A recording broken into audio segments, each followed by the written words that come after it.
Saudara-saudara kekasih dalam Tuhan Yesus, kita bersyukur kita bisa bertemu kembali di dalam acara Renungan Harian GP Kris Pangkal Pinang. Sebelum kita bersama merenungkan firman Tuhan ini, mari kita berdoa lebih dahulu. Bapa di dalam surga, terima kasih pada hari ini kami boleh kembali belajar firman Tuhan melalui renungan harian GP Kris Pangkal Pinang. Kami mohon pimpinan-Mu, kami mohon Roh Kudus membuka hati dan pikiran kami. Pakailah hamba-Mu untuk menyampaikannya. Terima kasih Tuhan, dalam nama Yesus kami berdoa. Amin. Saudara sekalian, kita akan melanjutkan renungan kita mengenai riwayat Tuhan Yesus. Dan pokok pikiran kita atau tema kita pada hari ini adalah Tuhan Yesus ditolak oleh orang kampung halamannya. Nas yang mencatat peristiwa ini adalah di Lukas pasal 4 ayat 16 sampai 30. Saya akan bacakan Lukas pasal 4 ayat 16 sampai 30. Ia datang ke Nazaret, tempat ia dibesarkan. Dan menurut kebiasaannya pada hari Sabat ia masuk ke rumah ibadat, lalu berdiri hendak membaca dari Alkitab. Kepadanya diberikan kitab Nabi Yesaya, dan setelah dibukanya, ia menemukan nas, di mana ada tertulis, Roh Tuhan ada padaku, oleh sebab ia telah mengurapi aku, untuk menyampaikan kabar baik kepada orang-orang miskin. Dan ia telah mengutus aku, untuk memberitakan pembebasan kepada orang-orang tawanan, dan penglihatan bagi orang-orang buta, untuk membebaskan orang-orang yang tertindas, untuk memberitakan tahun rahmat Tuhan telah datang. Kemudian ia menutup kitab itu, memberikannya kembali kepada pejabat, lalu duduk, dan mata semua orang dalam rumah ibadat itu tertuju kepadanya. Lalu ia memulai mengajar mereka, katanya, Pada hari ini genaplah nas ini sewaktu kamu mendengarnya. dan semua orang itu membenarkan dia, dan mereka heran akan kata-kata yang indah yang diucapkannya. Lalu kata mereka, bukankah ia ini anak Yusuf? maka berkatalah ia kepada mereka, Tentu kamu akan mengatakan pepatah ini kepadaku. Hai tabib, sembuhkanlah dirimu sendiri. Perbuatlah di sini juga, di tempat asalmu ini, segala yang kami dengar yang telah terjadi di Kapernaum. dan katanya lagi, Aku berkata kepadamu, sesungguhnya tidak ada nabi yang dihargai di tempat asalnya. Dan aku berkata kepadamu, dan kataku ini benar, pada zaman Elia terdapat banyak perempuan janda di Israel ketika langit tertutup selama 3 tahun dan 6 bulan, dan ketika bahaya kelaparan yang hebat menimpa seluruh negeri. Tetapi Elia diutus bukan kepada salah seorang dari mereka, melainkan kepada seorang perempuan janda di Sarfat, di tanah Sidon. Dan pada zaman Nabi Elisa, banyak orang kusta di Israel, dan tidak ada seorang pun dari mereka yang ditahirkan, selain daripada Naaman, orang Syria itu. mendengar itu sangat marahlah semua orang yang di rumah ibadat itu. Mereka bangun, lalu menghalau Yesus keluar kota dan membawa dia ke tebing gunung, tempat kota itu terletak, untuk melemparkan dia dari tebing itu. Tetapi ia berjalan lewat dari tengah-tengah mereka, lalu pergi.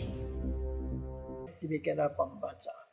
Nah, saudara sekalian, Tuhan Yesus lahir di Bethlehem, tetapi dia dibesarkan di Nazaret. Waktu kecil dia ada tinggal di Nazaret itu, bersama dengan Yusuf dan Maria, serta dengan saudara-saudaranya. Saudara sekalian, seperti anak-anak Yahudi, biasanya dari kecil sudah diajarin tentang hukum Taurat yang diajarkan juga oleh kitab Nabi Musa.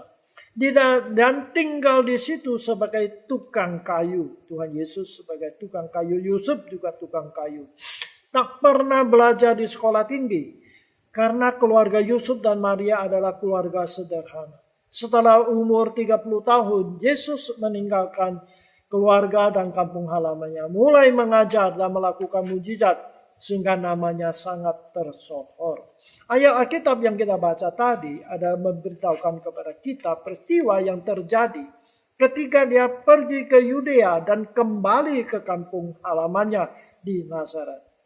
Dari peristiwa ini ada beberapa pelajaran yang boleh kita belajar. Yang pertama, Yesus kembali ke Nazaret seperti biasa pada hari Sabat, ia pergi ke tempat ibadah. Saudara, kita tahu bahwa orang Yahudi telah ditaklukkan oleh bangsa Babel. Mereka ditawan, baik Allah di Yerusalem dihancurkan. Tetapi kemudian ketika mereka ada di tanah pembuangan di Babel, mereka tidak punya baik Allah. Tetapi mereka mendirikan tempat-tempat ibadah. Yaitu tempat-tempat mereka mempelajari firman Tuhan. Yaitu kitab Taurat, kitab para nabi. Dan sesudah mereka kembali dari Babel, mereka membangun kembali baik Allah di Yerusalem. Tetapi di kota-kota di mana mereka tinggal, mereka juga mendirikan tempat-tempat ibadah. Jadi di mana ada berkumpulnya orang Yahudi, mereka mendirikan tempat ibadah. Dan mereka selalu beribadah kepada Tuhan di rumah ibadat itu yang disebut sinagog. Nah, di Nazaret juga ada sinagog. Tuhan Yesus dikatakan setiap hari Sabat dia pergi ke sinagog atau rumah ibadat ini beribadah kepada Tuhan. Jadi dikatakan seperti biasanya. Jadi Tuhan Yesus sudah biasa setiap hari Sabat datang ke rumah ibadah untuk beribadah kepada Tuhan. Ini teladan yang baik bagi kita saudara sekalian.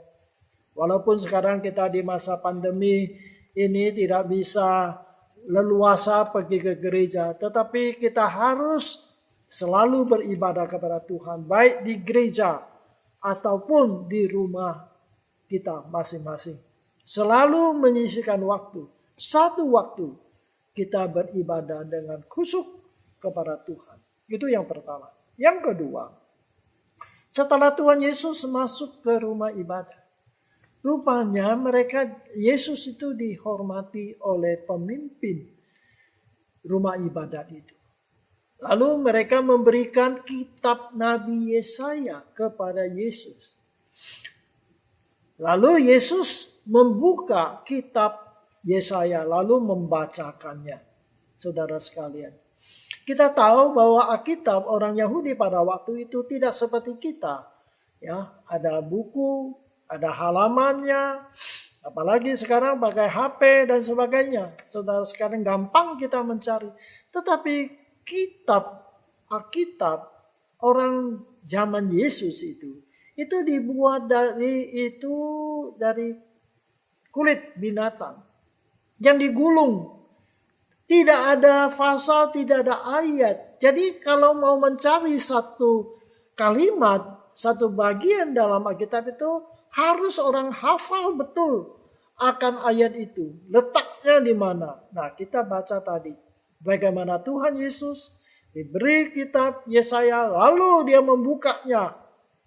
Ya, gulungan kulit itu. Dia dapat segera mendapat bagian yang akan dia baca itu.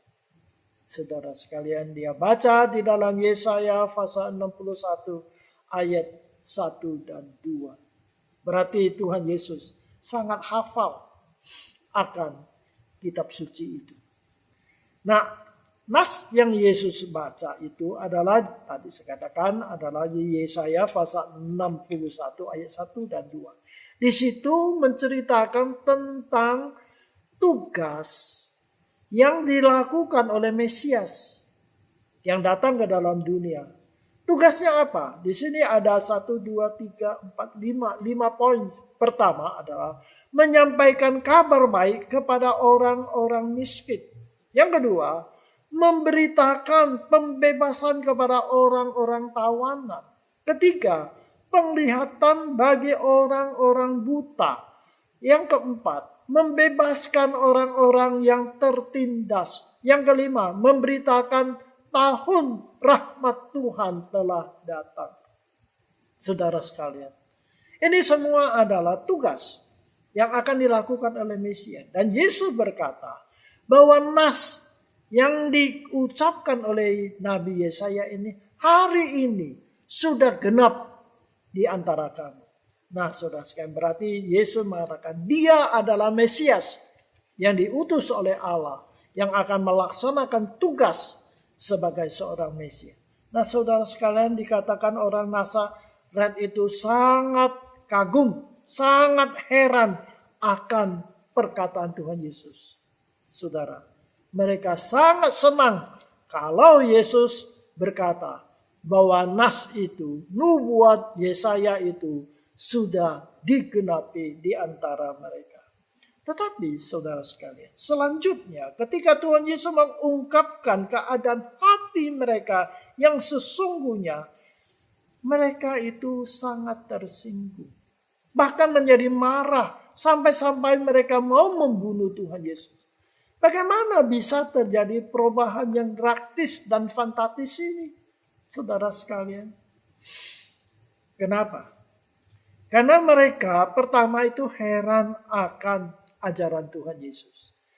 Mengatakan mereka heran dengan kata-kata yang indah yang diucapkan oleh Tuhan Yesus.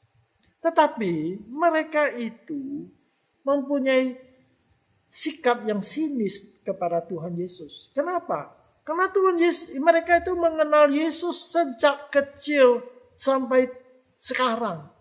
Jadi mereka sudah tahu bahwa Yesus ini sebenarnya tukang kayu. Kok sekarang kok bisa mengajar dengan begitu rupa? Saudara sekalian. Sehingga mereka dalam hati mereka belum bisa menerima Yesus sebagai Mesias. Karena latar belakang Tuhan Yesus adalah seorang tukang kayu. Yusuf dan Maria bukan orang kaya. Juga bukan orang pendidik, bukan tokoh agama. Oleh sebab itu, bagi mereka sulit menerima Yesus adalah Mesias. Lalu, saudara sekalian, orang Yahudi di Nazaret itu adalah orang Yahudi. Mereka bangga kalau mereka itu disebut umat pilihan Tuhan. Umat yang disayang, diistimewakan oleh Tuhan. Tetapi Tuhan Yesus mengungkapkan, walaupun mereka adalah orang Yahudi, bangsa pilihan Tuhan, tetapi Tuhan mengasihi orang yang bukan Yahudi. Lalu Tuhan Yesus mengungkapkan dua peristiwa untuk menyatakan kebenaran ini, bahwa Allah tidak mengistimewakan orang Yahudi. Tetapi justru Tuhan menunjukkan belas kasihannya kepada orang-orang yang bukan Yahudi, yaitu yang dianggap kafir oleh orang Yahudi. Dua contoh yang dikatakan oleh Yesus, yaitu pada zaman Nabi Elia. Pada zaman Elia, karena bangsa Israel berbuat dosa, menyembah berhala, Tuhan menghukum mereka 3,5 tahun. 3 tahun 6 bulan tidak hujan. Sehingga terjadi kekeringan. Sehingga terjadi musim kemarau. Tidak ada makanan. Musim lapar. Saudara sekalian. Dalam keadaan demikian. Banyak orang yang menderita kelaparan. Elia diutus oleh Allah. Pergi ke Sarfat di Sidon. Kepada seorang janda yang miskin. Janda ini adalah orang kafir, bukan Yahudi. Justru Tuhan utus dia pergi ke rumah janda ini, menolong janda ini. Yaitu tepung yang ada di tempayannya itu tinggal sedikit. Tetapi setiap hari diambil, dipakai, nggak habis-habis. Selalu ada. Nggak hilang, nggak kurang. Kemudian adalah minyak dibuli-bulinya Tiap hari dipakai tetapi tidak habis. Tiap hari ada sampai Tuhan menurunkan hujan. Tuhan melakukan mujizat. Sehingga janda ini dengan anaknya, dengan Elia tidak mati kelaparan. Nah, ini contoh yang pertama.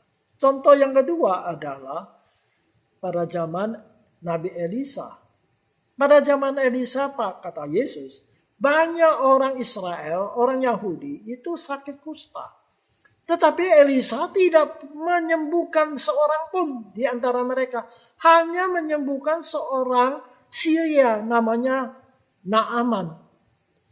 Nah, orang Syria ini adalah musuh bangsa Israel. Naaman ini adalah bangsa kafir, bukan Yahudi. Justru Elisa menyembuhkan dia. Nah, saudara sekalian, disinilah Tuhan Yesus mengungkapkan bahwa orang Nazaret, yang orang Yahudi, janganlah kamu bangga dengan kondisi kamu sebagai bangsa Yahudi, bangsa istimewa. Tidak, Tuhan juga mengasihi orang-orang yang bukan Yahudi. Nah, ketika Tuhan Yesus mengungkapkan demikian, orang Nazaret menjadi marah.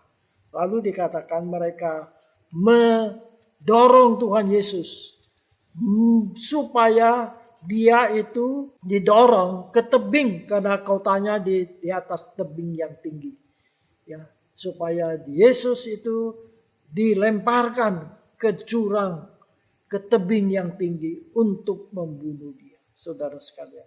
Jadi kita di sini melihat ketika Yesus mengucapkan kata-kata yang menyenangkan hati mereka, mereka senang. Tetapi ketika Tuhan Yesus mengungkapkan hal yang kebenaran firman Tuhan yang menegur mereka, mereka menjadi marah. Satu pelajaran bagi kita, saudara sekalian, ketika kita mendengar firman Tuhan, jangan hanya mau mendengar firman Tuhan yang menyenangkan hati kita, yang selalu menjadi berkat untuk kita. Tetapi ketika Tuhan Allah melalui firman-Nya, melalui hamba-Nya menegur kita, kita harus rendah hati, menerima dengan penuh hormat kepada Tuhan. Dan yang ketiga, keempat, kita lihat. Ketika mereka hendak mendorong Yesus ke tebing untuk membunuh Yesus, lalu Yesus balik badannya dan berjalan dari tengah-tengah mereka. Tidak ada seorang pun yang mampu menahan Tuhan Yesus.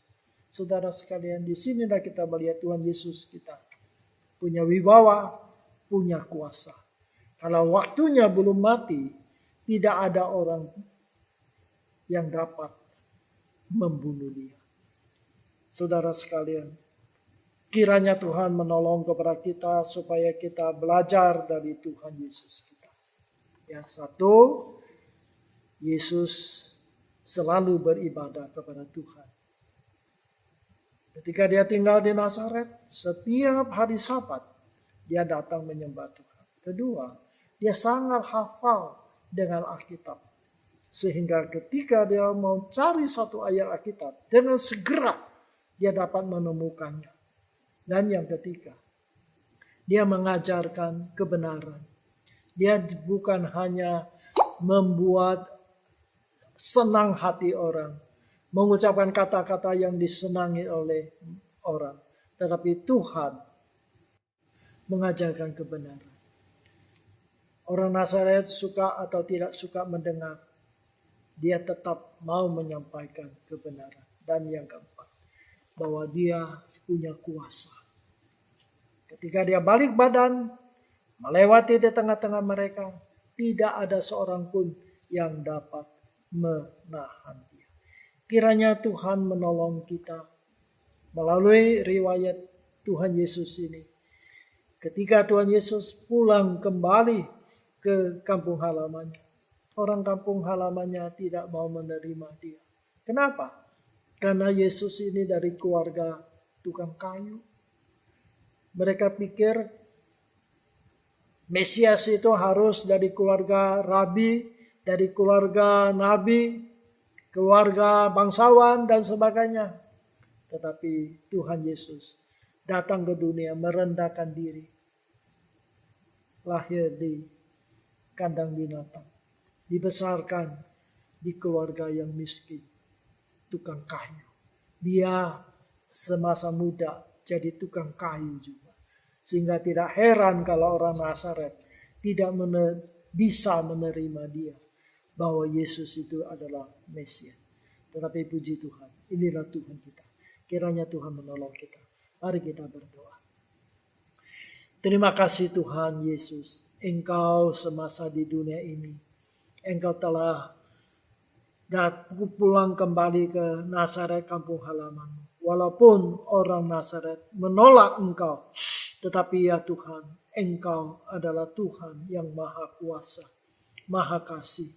Engkau memberitakan kebenaran. Engkau tidak mencari muka, tidak mengucapkan kata-kata yang disukai oleh manusia, tapi engkau mengungkapkan kebenaran. Tuhan Yesus, hari ini kami masih hidup di masa pandemi virus COVID ini. Ya Tuhan, engkau tahu penderita COVID ini makin bertambah. Sungguh membuat kami menjadi khawatir, bahkan menjadi takut. Tetapi Tuhan, tolong kami. Biar kami boleh belajar firman-Mu, boleh belajar bersandar kepada Engkau. Kami yakin Engkau adalah Tuhan kami. Engkau pelindungi kami. So, Bapa di dalam surga, jikalau ada saudara-saudara kami yang mengalami berbagai ujian pencobaan karena virus COVID ini, baik dalam kesehatan mereka, baik di dalam ekonomi mereka, dalam keadaan mereka, apapun juga, kami mohon Engkau beri kekuatan kepada mereka. Beri mereka iman, supaya mereka dapat menghadapinya di dalam imannya kepada Engkau. Terima kasih Tuhan. Inilah permohonan kami. Terpujilah nama Tuhan. Dalam nama Tuhan Yesus kami berdoa. Amin. Kiranya Tuhan berkati kita. Sampai berjumpa lagi. Amin.